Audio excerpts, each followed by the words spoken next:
Hi అండి. Welcome to ఆరికస్ మామిల్ది వ్లాగ్స్. మాకు తెలిసిన వాళ్ళు ఫిషెస్ ఇచ్చారండి.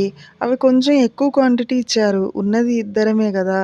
ఒక కర్రీ చేయడం ఎందుకు, కొంచెం ఏదైనా ప్రయోగం చేద్దామని చెప్పి చిన్న చేపల్లో ఎప్పుడు చింత చిగురేసి వండుతానండి. పచ్చి రొయ్యల్లో అయినా, చిన్న చేపల్లో అయినా. కానీ ఫస్ట్ టైము పెద్ద చేపల్లో ఎలా ఉంటుందో అని చెప్పి ట్రై చేశానండి. చాలా చాలా టేస్టీగా వచ్చిందండి. నిజంగా అసలు వీడియో నేను మీకు ఎలా వండాలి అన్నది షేర్ చేస్తే బాగుండేదనిపించింది. ఇంత టేస్టీగా ఉంటుందని నేను అనుకోలేదండి.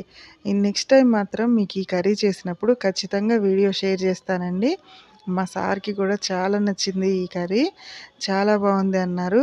ఇంకా కాంప్లిమెంట్ కూడా ఇచ్చారు. ఏంటంటే రిలేటివ్స్ ఎవరైనా ఇంటికొచ్చినప్పుడు ఎప్పుడైనా చికెన్ బిర్యానీ అలా చేస్తాం మేము. అయితే నెక్స్ట్ టైమ్ చికెన్ బిర్యానీ కాకుండా ఈ కర్రీ చేసి పెట్టు. వాళ్ళు మళ్ళీ వచ్చినప్పుడు కూడా ఇదే కావాలని అడుగుతారు అని అన్నారు. నిజంగా మనం ఎంత కిచెన్‌లో కష్టపడ్డా గానీ, ఒక్క కాంప్లిమెంట్ ఇస్తే ఈ కర్రీ చాలా బావుంది అనంటే అయన్నీ మర్చిపోతాం గదండీ! మనం తినడం కంటే కూడా మనం వండిపెట్టింది మన ఇంట్లో వాళ్ళు తింటుంటే ఎంత హ్యాపీ అనిపిస్తుందో గదండీ! మనం వండేటప్పుడే వాళ్ళు కడుపు నిండా తినాలనే వండుతాం గదా! లేడీస్‌కున్న ఒక వీక్‌నెస్ అనుకుంటానండి ఇది. నిన్న కర్రీ వండినప్పుడు అది బాలేదు అంటే ఏదైనా వంట చేసినప్పుడు చాలా బాధనిపిస్తుంది. వాళ్ళు హ్యాపీగా తింటే చాలా సంతోషంగా ఉంటుంది ఆ రోజంతా. ఏ లేడీస్ అయినా ఇంతే గదండీ అందరిళ్ళల్లో.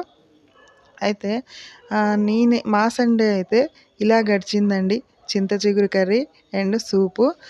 చేపల కూర వండినప్పుడు చాలామందికి ముక్కలుగా ఇలా ఉండడం రాదండి. ముక్కలంతా మొత్తం మిక్స్ అయిపోతాయి.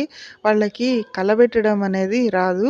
ఇలా ముక్కలుగా ఉండాలండి. ముక్కలుగా ఉన్నప్పుడే మనకి ఆ టేస్ట్ చాలా బావుంటుంది.